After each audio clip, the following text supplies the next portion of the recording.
جو حضرات اوپری منزل پر ہیں ان سے گزارش ہے کہ وہ نیچے تشریف لے آ جائیں تاکہ جو باہر خواتین انتظار کر رہی ہیں وہ اوپر جا سکیں۔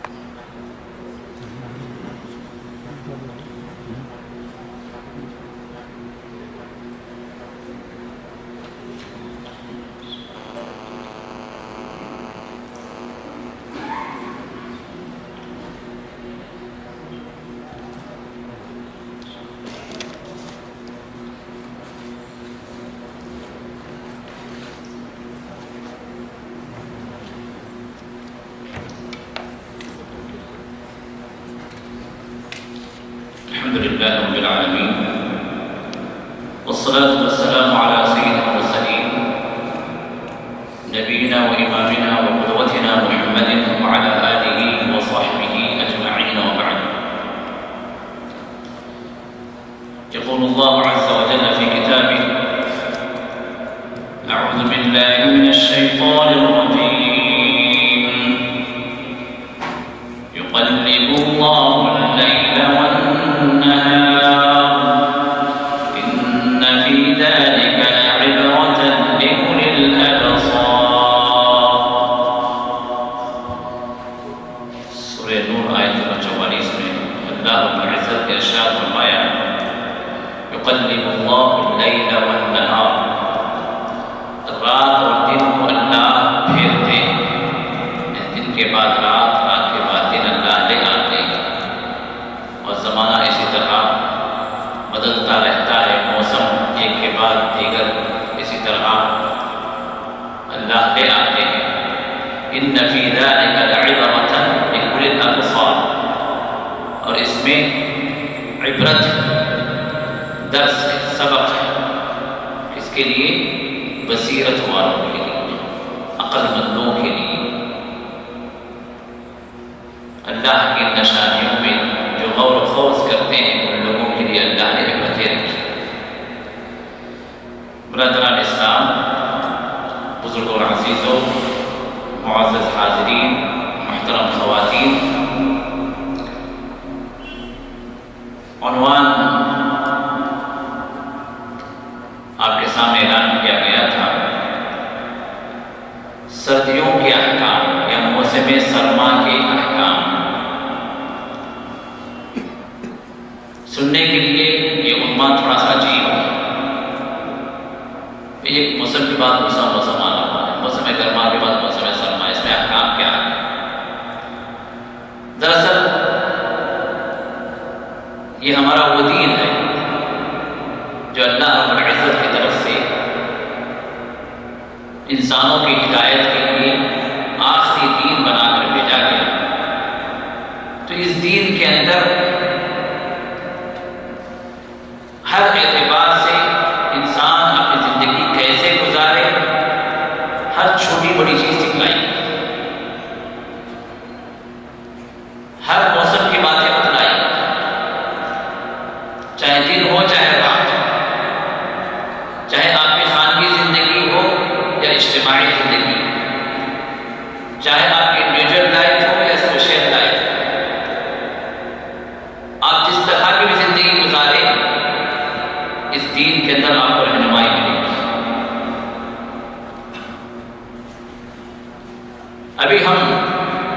جس موسم میں داخل ہوئے ہیں یہ سردیوں کا موسم ہے، تو اس مناسبت سے چند باتیں میں اس درس میں آپ کے سامنے رکھنا چاہ رہا ہوں تاکہ یہ ہمارا موسم جو گزرے تو اس موسم کا ہر پل ہم اللہ کی طاعت میں، اس موسم کا ہر لمحہ اللہ کے حضور ہم عبادت گزار دکھے جائیں، کیونکہ جو کام بھی ہم شریعت کے مطابق کریں، جو لمحات بھی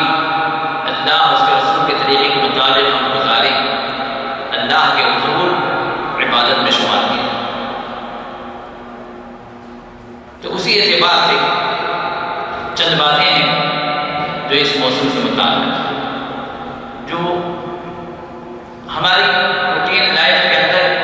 یہ معاملات گزرتے چلے جاتے ہیں، لیکن ہم اس کی طرف کوئی دھیان نہیں دیتے، کبھی ہم نے غور نہیں کیا، یا ہو سکتا ہے بعض اوقات نے غور کیا ہو، لیکن عمومی طور پر عام جو عوام ہیں یا عام لوگ ہیں ان باتوں پر غور نہیں کرتے، جبکہ چھوٹی چھوٹی باتیں ہیں لیکن بڑی اہم باتیں ہیں۔ اب آئیے میں ڈائریکٹ موضوع کی طرف آتا ہوں تاکہ مختصر سے وقت میں ہم زیادہ سے زیادہ باتیں سن سکیں۔ موسم سرما اور موسم گرما، یہ سال بھر میں یہ دو اہم ترین موسم ہیں، اور ان دونوں کا لفظ قرآن کے اندر موجود ہے۔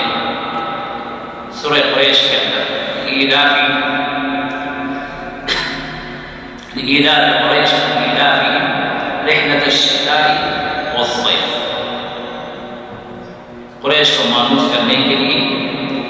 اور ان کا مانوس ہونا رحلۃ الشتاء، سردیوں کے موسم میں ان کا سفر، والصیف اور گرمیوں کے موسم میں ان کا سفر۔ اللہ نے شتاء اور صیف دونوں کا لفظ اللہ نے استعمال کیا، اور یہ لفظ شتاء جو موسم سرما کے لیے استعمال کیا گیا عربی کے اندر، جیسے ایک ہی مرتبہ قرآن نے استعمال کیا۔ اب اس موسم سے متعلق جو باتیں ہیں، عمومی طور پر جب یہ موسم شروع ہوتا ہے تو بارشوں سے شروع ہوتا ہے، یہ اور باتیں کہیں زیادہ کہیں کم، لیکن عمومی طور پر پہلے بارشیں ہوتی ہیں، پھر اس کے بعد ٹھنڈی شروع ہوتی ہے۔ تو بارش سے متعلق محمد رسول اللہ صلی اللہ علیہ وسلم کی زندگی میں جب ہم دیکھتے ہیں تو مائی عائشہ فرماتی ہیں کہ جب کبھی آسمان پر بادل گرنا شروع ہوتے ہیں، بادل چھانا شروع ہوتے ہیں، تو محمد رسول اللہ صلی اللہ علیہ وسلم کے چہرے پر خوف کے آثار طاری ہوتے ہیں، چہرہ متغیر ہو جاتا ہے، اور رسول اللہ صلی اللہ علیہ وسلم کا چہرہ ایک کتابی چہرہ ہے، آپ پر جو کیفیت طاری ہوتی صحابہ آپ کے چہرے سے پہچان لیتے۔ پریشانی کے حالت میں رسول اللہ صلی اللہ علیہ وسلم کبھی ادھر جاتے، کبھی ادھر جاتے، کبھی اندر جاتے، کبھی باہر آتے، پھر اس کے بعد جب بادل برسنے لگتے، بارش ہونی شروع ہو جاتی، تو پھر رسول اللہ صلی اللہ علیہ وسلم کے چہرے پر خوف کے آثار ختم ہو جاتے اور آپ کے چہرے پر مسرت کے آثار مدام ہوتے۔ میں عائشہ نے ایک مرتبہ دریافت کیا کہ یا رسول اللہ صلی اللہ علیہ وسلم، جب بادل آسمان پر امڑ آتے ہیں تو لوگ عمومی طور پر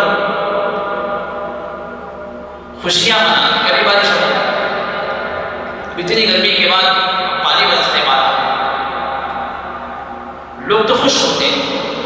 لیکن میں دیکھتی ہوں کہ آپ کے چہرے پر خوف کے آثار نمودار ہوتے۔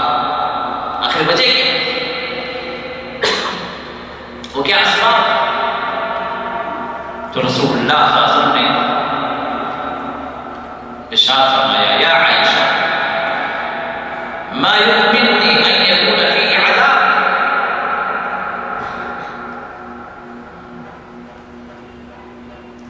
ان بادلوں کے ذریعے سے عذاب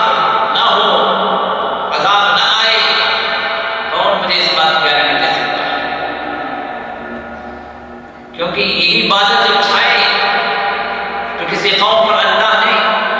پتھروں کی بارش ڈال دی، انہی بادلوں کے ذریعے سے کوئی قوم ہلاک، اور یہی بادل جب چھائے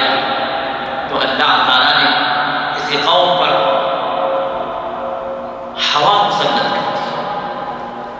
سخرها علیہم 7 لیال و 8 ایام، 7 رات اور 8 دن مسلسل ان پر ہوا اللہ نے، تیز آندھی طوفان اللہ نے مسلط کر دی کہ جو اپنے وقت کے بہت بڑے طاقتور سمجھے جاتے تھے، پہاڑ جن کے لیے قوم بنا دیے گئے تھے، یہ قوم عاد، یہ قوم ثمود، اللہ نے ایسے طاقتور قوموں کو ان ہواؤں کے ذریعے سے اللہ نے ہلاک کیا. قوم عاد کو اللہ نے 7 رات 8 دن آندھی کو مسلط کر دیا. تو رسول اللہ صلی اللہ علیہ وسلم نے فرمایا کہ ایسا نہ ہو کہ میری امت کے جو نافرمان ہیں، جن لوگوں نے میری دعوت کو ٹھکرا دیا، جنہوں نے مجھے قبول کرنے سے انکار کر دیا، کہیں ان کے کرتوتوں کی وجہ سے اللہ عذاب نازل نہ کرتا. اور پھر جب بارش نازل ہو جاتی، پانی برسنے لگتا، پھر وہ عذاب کے آثار ختم ہو جاتے تو محمد رسول اللہ صلی اللہ علیہ وسلم کے چہرے مبارک سے بھی وہ خوف کے آثار آہستہ آہستہ ظاہر ہو جاتے. اور جب بارش برسنے لگتی تو محمد رسول اللہ صلی اللہ علیہ وسلم کی سنت سے بعض دعائیں ثابت ہیں. ان میں سے ایک دعا آپ یہ فرماتے ہیں، اللہم صیبا نافعا، اے اللہ اس بارش کو تو نفع مند بنا، جس سے نفع ہو، جس سے فائدہ ہو،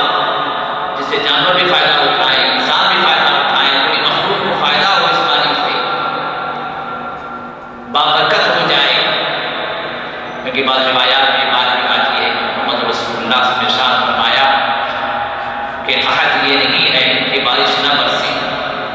بلکہ قحط یہ ہے کہ بارش برسے اور زمین کچھ نہ ہو جائے. بارش تو برسے لیکن اس بارش کے جو آثار ہونے چاہیے، اس بارش کے ذریعے سے جو نفع ہونا چاہیے، اس بارش کے ذریعے سے جو برکتیں اللہ تعالیٰ زمین سے پیدا کرنا، جو اللہ پیدا کرتے ہیں، وہ چیز جب نہ ملے تو پھر حقیقی قحط تو یہی ہے. تو آپ نے فرمایا کہ نافعہ، اس بارش کو اے اللہ نفع مند بنا دے. اور پھر جب بارش شروع ہوتی تو رسول اللہ صلی اللہ علیہ وسلم سے یہ بات بھی ثابت ہے کہ آپ اپنی چادر سے اپنے جسم مبارک کو علیحدہ کرتے، اپنے چادر کو اور اپنے جسم کے بعض حصے کو بارش کے پانی سے بھگوتے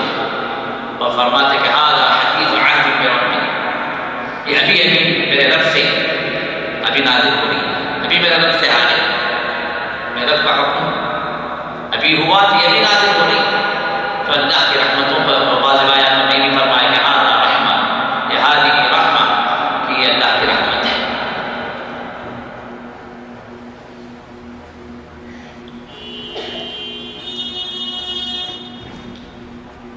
سردی جب شروع،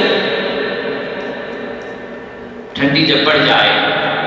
تو عمومی طور پر طہارت سے متعلق کچھ مسائل ہیں، ذرا ہم ان کی طرف آتے ہیں. سب سے پہلے یہ بارش کا جو پانی ہے، یہ مبارک پانی اور پاک پانی، اور بعض روایات میں شفا کے لیے کہ رسول اللہ صلی اللہ علیہ وسلم نے بارش کے پانی کو آپ نے ریکمنڈ کیا، بشرطے کہ وہ پانی براہ راست آپ کو ملے، یہ نہیں کہ چھپے سے گر کے یا کہیں گئے دیوار سے ٹپکے تو پھر اس دیوار کی گندگی یا چھت کی دھول مٹی وہ بھی اس کے ساتھ ملے گی، وہ نہیں.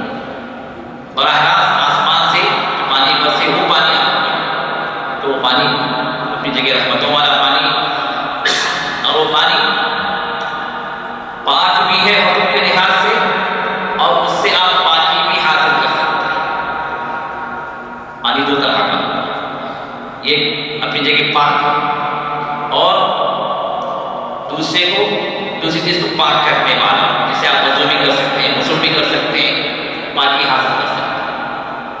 اور بعض وقت یہ ہوتا ہے کہ پانی ہوتا ہے لیکن وہ پانی اپنی جگہ پاک تو ہے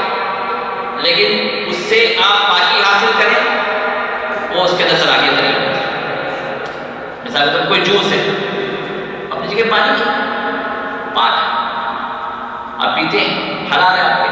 پاک، لیکن کیا آپ اس سے وضو کریں؟ کیا اس سے آپ غسل کریں؟ لیکن بارش کا پانی اپنی جگہ پاک بھی ہے، طاہر بھی ہے، اور وہ مطہر بھی ہے۔ مطہر کا مطلب پاک کرنے والا، جس سے آپ وضو یا غسل کر سکتے ہیں۔ اللہ نے فرمایا وَأَنزَلْنَا مِنَ السَّمَاءِ مَاءً طَهُورًا، ہم نے آسمان سے پاکیزہ پانی ہم نے نازل کیا۔ اور جب بارشیں جب برستی ہیں تو پھر موسم سرما شروع ہوتا ہے،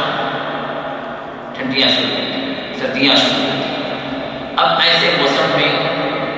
مکمل وضو کرنا در حقیقت ایک قسم کا جہاد ہے۔ شیطان وسوسے سے پیدا کرتا ہے، تو ٹھنڈی ہے کیسے وضو؟ وضو میں لوگ چوری کرتے ہیں، پوری طرح اپنے اعضاء کو نہیں دھوتے، شارٹ کٹ وضو مارتے ہیں۔ ہاں شارٹ کٹ وضو بھی ہے اپنی جگہ، لیکن شریعت کے مطابق رسول اللہ صلی اللہ علیہ وسلم وضو کے اعضاء منہ میں تو 3 مرتبہ دھویا کرتے تھے، اور کبھی آپ 2 مرتبہ بھی آپ وضو کے اعضاء دھوئے، 2 مرتبہ چہرہ، 2 مرتبہ سیدھا ہاتھ، 2 مرتبہ جو ہے الٹا ہاتھ، 2 مرتبہ، اور کبھی آپ نے ایک مرتبہ بھی دھویا، یہ بھی سنت ہے، یہ شارٹ کٹ ہے۔